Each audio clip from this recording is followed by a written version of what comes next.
रामायण का एक ऐसा पात्र जिसको हम लगभग भुला ही चुके हैं या जिसको कि हमने वो स्थान नहीं दिया जिस स्थान के वह काबिल थे।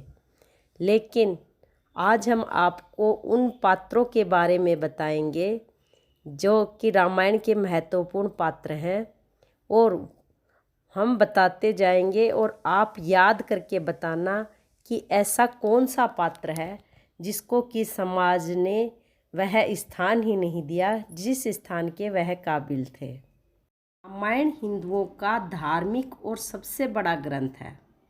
रामायण के बारे में हम बहुत कुछ जानते हैं और बहुत कुछ ऐसा है जिसके बारे में हम नहीं जानते।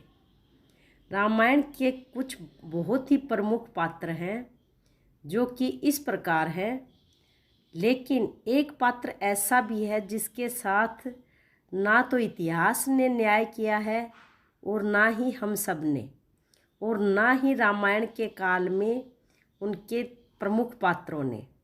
आइए चलिए जाने कि वह पात्र कौन है और किसके साथ रामायण में अन्याय हुआ है। जय सिया राम। रामायण के कुछ प्रमुख पात्र हैं प्रभु श्री राम, माता सीता, लक्ष्मण जी, भरत जी, रावण, हनुमान जी, सुग्रीव और वाल्मीकि। इन पात्रों की कहानी रामायण में विस्तार से दर्शाई गई है, जो कि भारतीय संस्कृति का एक महत्वपूर्ण हिस्सा है। अगर इन पात्रों के बारे में हम जानें तो प्रभु श्री राम भगवान विष्णु के 7वें अवतार, जिन्हें आदर्श पुरुष के रूप में माना गया और जो कि पुरुषोत्तम कहलाए। माता सीता, जो कि प्रभु श्री राम की पत्नी थी, उन्हें इतिहास ने आदर्श नारी के रूप में माना। प्रभु श्री राम के छोटे भाई लक्ष्मण, जो कि उनके भाई ही नहीं उनके अनन्य सहायक, और यहाँ तक कि अगर ये बोले कि उनकी छाया ही थे तो ये भी अतिशयोक्ति नहीं होती। भरत, जो कि प्रभु श्री राम के भाई थे और अयोध्या के राजा बनने वाले थे, लेकिन जिन्होंने राजपाट को ठुकराकर अपने भाई की चरण पादुकाओं को सिंहासन पर रखकर उनकी सेवा की। रावण, जो कि लंका का राजा था, प्रभु श्री राम का शत्रु था, जिसने कि माता सीता का हरण किया, और सारी रामायण प्रभु श्री राम और रावण के इर्द गिर्द हुई। हनुमान जी, जो कि प्रभु श्री राम के भक्त और वानर सेना के नेता माने जाते थे और जो कि कलयुग के भगवान हैं। सुग्रीव, जो कि वानर राजा थे और प्रभु श्री राम के परम मित्र थे और बाली जैसे ताकतवर वानर के भाई थे। वाल्मीकि, जिन्होंने कि रामायण को रचा। अन्य महत्वपूर्ण पात्र हैं महाराज दशरथ, जो कि राम के पिता थे, अयोध्या के राजा थे, और उन्होंने माता कैकेयी के कहने से प्रभु श्री राम को 14 वर्ष का वनवास और भरत को राजगद्दी दी थी। माता कौशल्या, जो कि प्रभु श्री राम की माता थी। कैकेयी, जो कि भरत की माता थी। सुमित्रा, जो कि लक्ष्मण जी और शत्रुघ्न की माता थी। विभीषण, जो कि रावण का भाई और प्रभु श्री राम का परम मित्र था। कुंभकर्ण, जो कि रावण का भाई था और 6 महीने सोता 6 महीने जागता था, जो कि बहुत ताकतवर था। अहिल्या, जो पत्थर की एक देवी थी और प्रभु श्री राम के छूने से ही श्राप मुक्त होकर एक सुंदर स्त्री बन गई। शबरी, माता शबरी एक ऋषि की परम भक्त थी और प्रभु श्री राम का हजारों वर्षों से इंतजार कर रही थी, जिन्हें आस थी कि प्रभु श्री राम जरूर आएंगे।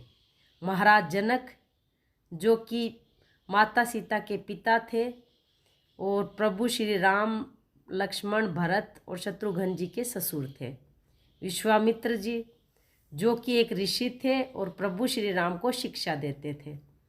परशुराम जी, जो कि एक महान ब्राह्मण योद्धा थे और प्रभु श्री राम के और लक्ष्मण जी के तथा परशुराम जी के बीच में एक छोटा सा वाद विवाद भी हो गया था। अंगद जो कि सुग्रीव के पुत्र थे, नल और नील जो कि सुग्रीव के सेनापति थे, लव और कुश जो कि प्रभु श्री राम के पुत्र थे।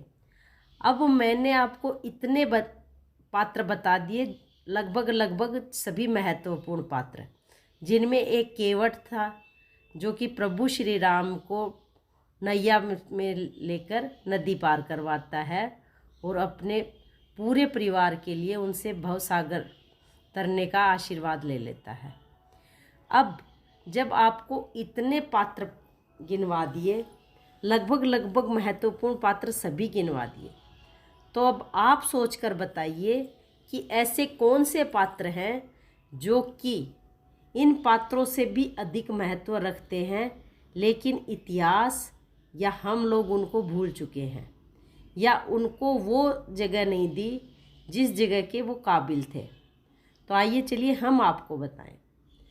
वह पात्र था लक्ष्मण जी की पत्नी उर्मिला, जो कि शायद माता सीता से भी ज़्यादा महान थी। क्यों? क्योंकि एक पत्नी अपने पति के साथ भले जंगल, आंधी तूफान, कैसी भी स्थिति हो रह जाती है, लेकिन बगैर अपने पति के एक शादीशुदा विवाहिता स्त्री का 14 वर्ष तक रहना बहुत ही मुश्किल होता है। और हम लोग, समाज उस स्त्री को भूल चुका है या लगभग उसको समाज ने रामायण में कोई स्थान ही नहीं दिया। अगर देखा जाए तो माता उर्मिला का स्थान माता सीता से भी पहले आता है, क्योंकि माता सीता अपने पति श्री राम के साथ थी, लेकिन माता सीता अपना फर्ज निभा रही थी, प्रभु श्री राम अपने कर्तव्य का और वचनों का पालन कर रहे थे। लक्ष्मण जी तो अपने भाई की सेवा के लिए चले गए, लेकिन उर्मिला जी का क्या दोष था? माता उर्मिला जो कि वहीं महल में रहकर 14 वर्ष तक अपने पति का इंतजार करती रही और अपने सतीत्व को निभाती रही, तो समाज ने उनको वो जगह नहीं दी जिस जगह के वह काबिल थे। वो स्थान माता उर्मिला को प्राप्त नहीं हुआ जिस स्थान के वह काबिल थे। रामायण में अगर देखा जाए तो माता उर्मिला का नाम मात्र का ही जिक्र मिलता है। जय सिया राम।